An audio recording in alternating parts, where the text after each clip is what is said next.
Ridha Allah subhanahu wa ta'ala adalah salah satu dari sifat. Nabi SAW mengatakan, laisa lil mu'min ayyudhilla nafsahu. Mukmin itu jangan sampai menghinakan diri. Sejarah hamba yang Allah sebutkan dalam Al-Quran, di antara tujuan besarnya adalah agar menjadi pelajaran. Assalamualaikum warahmatullahi wabarakatuh. Innal hamdalillah nahmaduhu wa nasta'inuhu wa nastaghfiruh wa na'udzu billahi min shururi anfusina wa min sayyiati a'malina may yahdihillahu fala mudilla lahu wa may yudlil fala hadiya lahu. Ashhadu an la ilaha illallah wahdahu la syarika lahu wa ashhadu anna Muhammadan 'abduhu wa rasuluh. Ya ayyuhalladzina amanu taqullaha haqqa tuqatih wa la tamutunna illa wa antum muslimun. Ya ayyuhan nasu taqu rabbakumul ladzi khalaqakum min nafsin wahidah wa khalaqa minha zawjaha wa batha minhuma rijalan katsiran wa nisaa'a. واتقوا الله الذي تساءلون به والأرحام إن الله كان عليكم رقيبا يا أيها الذين آمنوا اتقوا الله وقولوا قولا سديدا يصلح لكم أعمالكم ويغفر لكم ذنوبكم ومن يطع الله ورسوله فقد فاز فوزا عظيما أما بعد إخوة الإيمان أعزكم الله. Pembahasan kita terkait dengan al-iman bil malaikah kita lanjutkan, dan kita sudah sebutkan bahwa para malaikat mereka tidak pernah mengalami bosan dan juga tidak pernah mereka mengalami payah dan capek dalam beribadah kepada Allah Subhanahu wa taala. Allah Subhanahu wa taala menceritakan tentang para malaikat, yusabbihuna al-laila wan-nahara la yafturun. Mereka bertasbih di malam hari, di siang hari, tidak pernah mereka kendor atau lemah. Ini surat Al-Anbiya ayat yang ke-20. Dan Allah Subhanahu wa taala firmankan di surat Fussilat ayat ke-38, فَالَّذِينَ عِنْدَ رَبِّكَ يُسَبِّحُونَ لَهُ بِاللَّيْلِ وَالنَّهَارِ وَهُمْ لَا يَسْأَمُونَ. Para malaikat yang ada di sisi Rabbmu, mereka bertasbih di malam hari, di siang hari, وَهُمْ لَا يَسْأَمُونَ, dan mereka tidak pernah merasa bosan. Jadi memang para malaikat itu ibadahnya kalau sudah tasbih, tasbih saja. Mereka tidak berubah-berubah, tidak ganti-ganti, karena mereka nggak ada capeknya, nggak ada payahnya, nggak ada bosannya.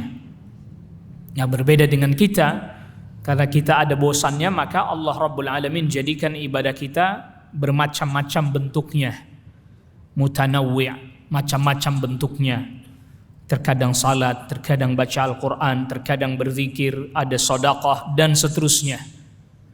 Jadi kalau para malaikat, mereka ditugaskan oleh Allah Subhanahu wa taala dengan satu ibadah, sudah mereka kerjakan ibadah itu saja, enggak geser-geser ya, enggak berubah-berubah. Jumlah mereka tidak ada yang mengetahui jumlah para malaikat seluruhnya, melainkan hanya Allah Subhanahu wa taala saja. Allah Subhanahu wa taala berfirman di surat Al-Mudaththir pada ayat ke-31, وَمَا يَعْلَمُ جُنُودَ رَبِّكَ إِلَّا هُ. Tidak ada yang mengetahui berapa jumlah bala tentaranya Rabbmu, yaitu para malaikat, illa huwa, kecuali hanya Allah Subhanahu wa taala saja. Dan juga di antara dalil yang membuktikan bahwa jumlah para malaikat itu begitu banyak, yaitu hadis terkait dengan Al-Bait Al-Ma'mur, yaitu tempat ibadah yang ada di langit ketujuh, di mana tatkala Rasul sallallahu alaihi wasallam Mi'raj, diperlihatkan kepada Rasul sallallahu alaihi wasallam itu tempat ibadahnya para malaikat yang di langit ketujuh. Apa kata Rasul sallallahu alaihi wasallam? Fa idza huwa yadkhuluhu fi kulli yawmin sab'una alf malak. Setiap hari 70.000 malaikat masuk beribadah di Al-Bait Al-Ma'mur. La ya'uduna ilaihi akhiru ma alaihim. Kalau yang sudah pernah masuk beribadah di Baitul Ma'mur dari kalangan malaikat, nggak bisa ibadah untuk kedua kalinya. Jatahnya hanya 1 kali saja. Rawahul Bukhari wa Muslim. Sahabat Ali bin Abi Thalib radhiyallahu an katakan, apabila Al-Baitul Ma'mur itu runtuh ke bumi, maka tepat mengenai Ka'bah. Jadi ada istilah Ka'bah atau Masjid Haram yang berada di langit ketujuh, ya Al-Baitul Ma'mur. Sehingga para malaikat mereka hanya bisa masuk 1 kali saja. Jadi hari esoknya ganti 70.000 lagi, hari esoknya lagi 70.000 lagi. Jadi sampai hari ini para malaikat yang beribadah di Baitul Ma'mur itu tidak sama dengan yang lalu dan yang nanti masuk. Berbeda-beda terus. Sehingga kemudian sebagiannya para ulama mengatakan, ini mengapa kemudian haji itu hanya wajib seumur hidup sekali. Adapun yang setelah yang wajib itu dianjurkan tidak wajib. Sebagaimana itu tadi para malaikat, kalau sudah mereka masuk Baitul Ma'mur sekali, mereka akan bisa masuk lagi. Karena antriannya lebih panjang dibandingkan antrian manusia, Pak. Jadi kalau kita ini antrian haji sekarang udah bertambah, ada yang 20 tahun antriannya, itu kalau antrian Baitul Ma'mur lebih dari itu, karena yang sudah pernah haji nggak bakalan bisa haji lagi, atau yang sudah pernah ibadah di Baitul Ma'mur nggak akan pernah bisa ibadah lagi. Itu menunjukkan jumlah para malaikat yang begitu besar. Di antaranya lagi dalil dari hadis Nabi sallallahu alaihi wasallam yang menjelaskan tentang betapa banyaknya jumlah para malaikat. Hadis diriwayatkan oleh Al-Imam Muslim dari sahabat Abdullah bin Mas'ud radhiyallahu an. Rasul sallallahu alaihi wasallam bersabda, yu'ta bi jahannam. Setelah Nabi sallallahu alaihi wasallam meminta kepada Allah Subhanahu wa taala agar segera ditunaikan hisab. Jadi nanti orang-orang waktu di mahsyar itu mereka nunggu yang 1 harinya sepanjang 50.000 tahun. Ya, 1 harinya selama 50.000 tahun. Khamsin atau khamsuna alf sanah. Enggak juga kunjung ditunaikan hisab. Akhirnya kemudian manusia mendatangi Nabi Adam, mendatangi Nabi Nuh, mendatangi Nabi Ibrahim, mendatangi Nabi Musa, mendatangi Nabi Isa alaihi wassalatu wassalam ajma'in, agar mereka berdoa mohon kepada Allah supaya disegerakan ditunaikan hisab. Semuanya mereka tidak berani karena memang bukan orang yang diizinkan oleh Allah untuk meminta hal tersebut. Maka kemudian mereka semua manusia ini semuanya, bukan hanya umatnya Nabi sallallahu alaihi wasallam saja. Semua umat manusia mendatangi Nabi sallallahu alaihi wasallam. Lalu kemudian Nabi sallallahu alaihi wasallam pun mengetuk pintu surga. Orang masih di mahsyar semuanya. Dibukakan pintu surga, kata malaikat yang jaga pintu surga, memang saya diperintah oleh Allah tidak boleh membuka pintu surga kecuali untuk engkau pertama kali. Nabi sallallahu alaihi wasallam masuk ke dalam surga, sujud di satu tempat di bawah arasnya Allah Rabbul Alamin, sampai kemudian waktu yang lama yang tidak diketahui kecuali hanya oleh Allah saja. Lalu kemudian Nabi sallallahu alaihi wasallam diperintahkan untuk bangkit. Irfa' ra'saka, angkat kepalamu, takallam yusma' mink, bicaralah maka akan didengar. Wasfa' sal tu'tah, minta akan diberi. Wasfa' tu syafa', minta syafaat engkau diberikan syafaat. Nabi sallallahu alaihi wasallam pun memohon agar supaya kepada Allah Rabbul Alamin agar supaya disegerakan dilaksanakan hisab, disegerakannya pelaksanaan hisab. Akhirnya Nabi sallallahu alaihi wasallam kembali ke mahsyar, lalu kemudian ini hadis ini.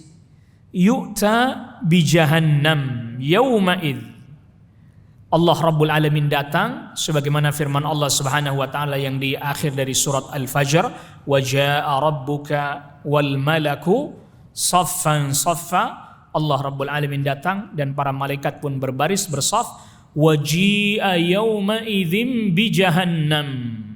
Pada hari itu didatangkan neraka Jahannam. Penjelasannya hadis ini. Yu'ta bi jahannam. Pada saat itu dihadirkan, didatangkan neraka Jahannam, laha sab'una alf zimamin. Ada 70.000 tali kekang. Yang dimana setiap tali kekangnya ma'a kulli zimamin sab'una alf malak. Setiap satu tali kekangnya ditarik oleh 70.000 malaikat. Jadi pada saat itu 4,9 miliar malaikat. Jadi ditarik Jahannam, ditarik, ada tali penariknya, tali kekang itu tali penariknya ditarik oleh 4,9 miliar malaikat. Didatangkan di hadapan seluruh manusia. Makanya di ayat yang di surat Al-Fajr itu waji'a yawma idzin bi jahannam yawma idzi yatadzakkarul insanu wa anna lahu dzikra.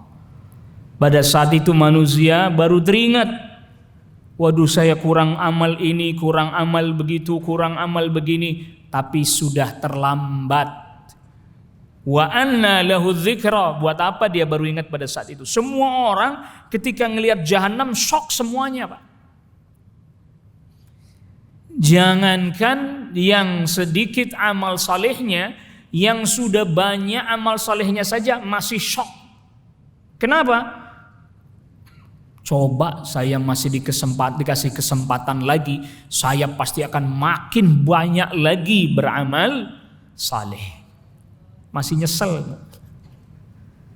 Masih nyesel. Yang banyak amal salehnya aja nyesel, masih berkata coba saya kalau dikasih kesempatan lagi, niscaya saya akan lebih banyak lagi beramal saleh.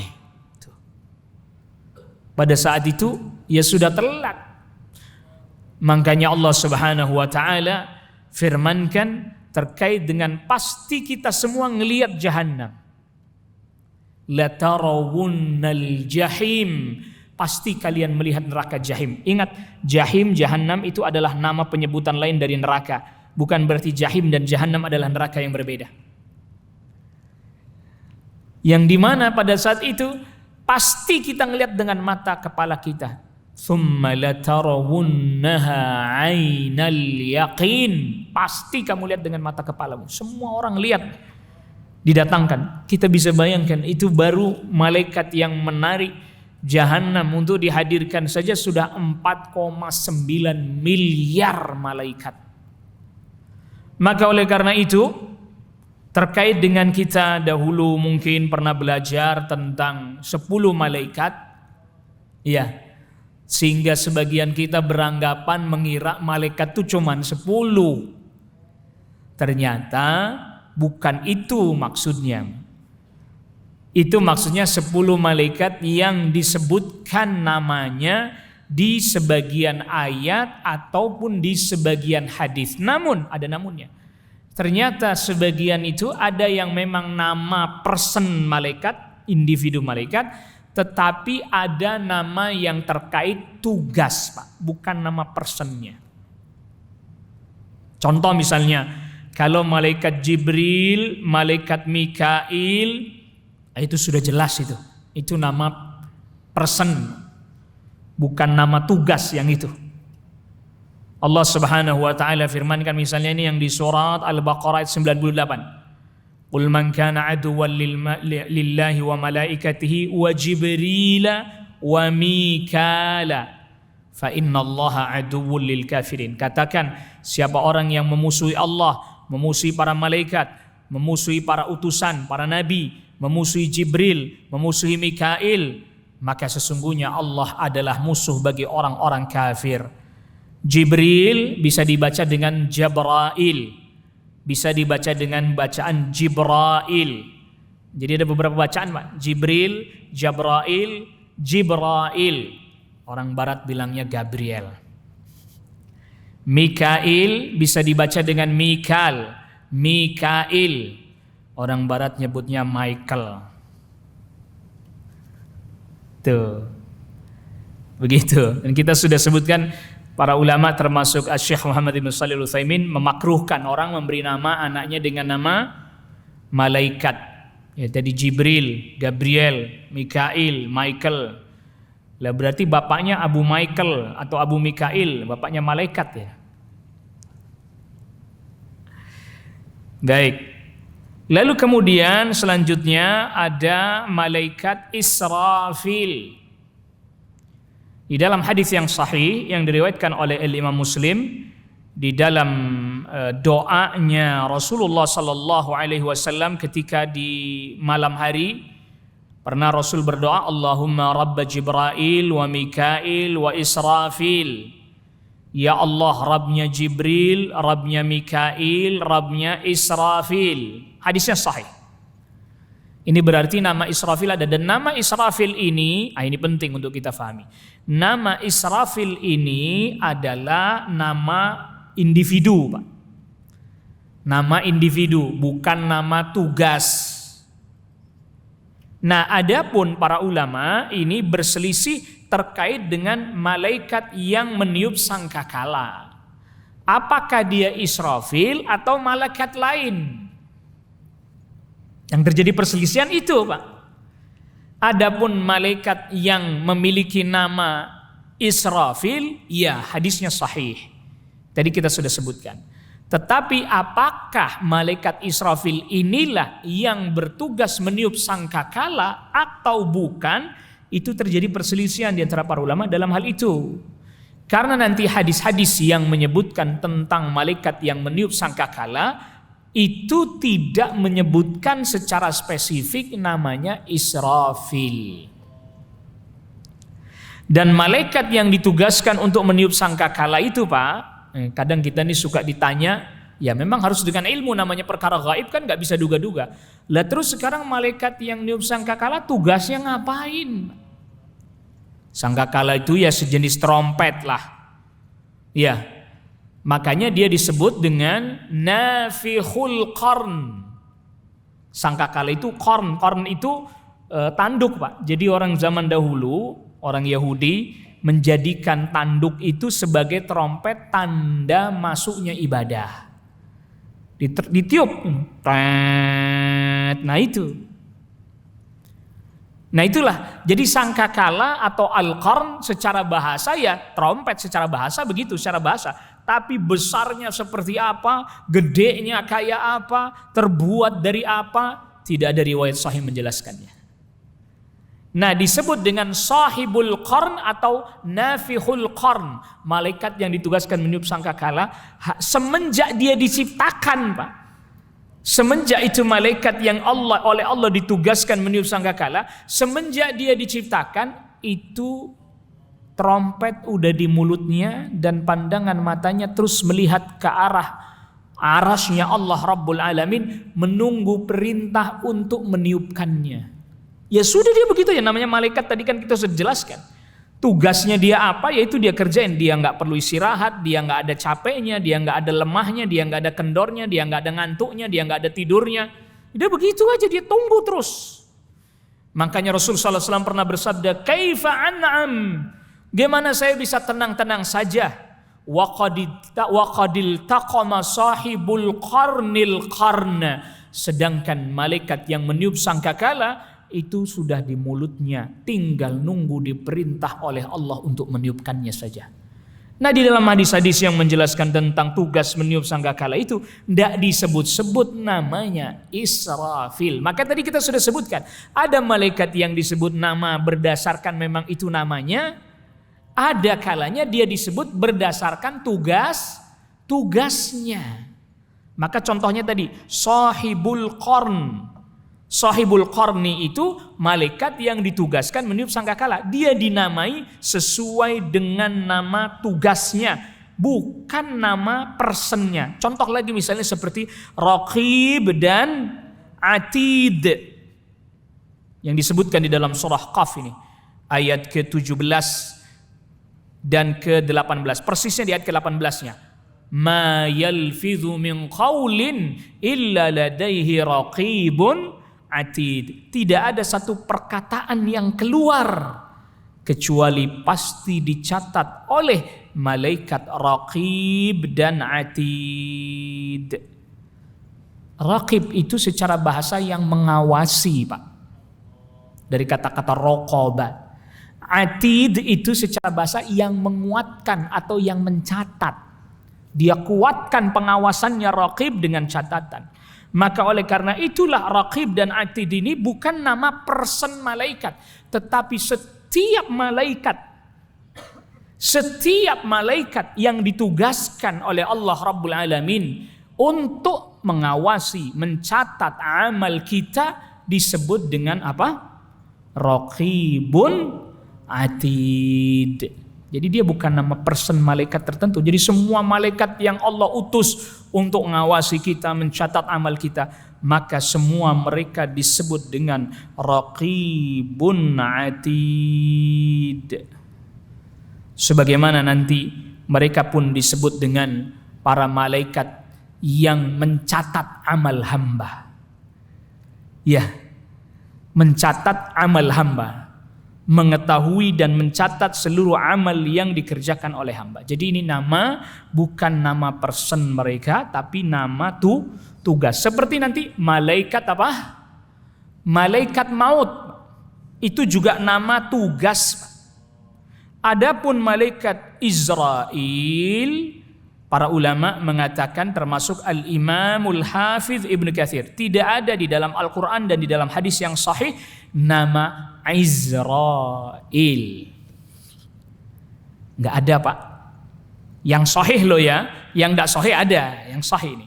Maka oleh karena itu malaikat yang ditugaskan oleh Allah mencabut nyawa itu namanya adalah malaikat maut, nama yang sesuai dengan tugasnya. Qul yatawaffakum malakul mautil ladzi wukila bikum. Katakan yang ditugaskan untuk mewafatkan kalian adalah malaikat maut.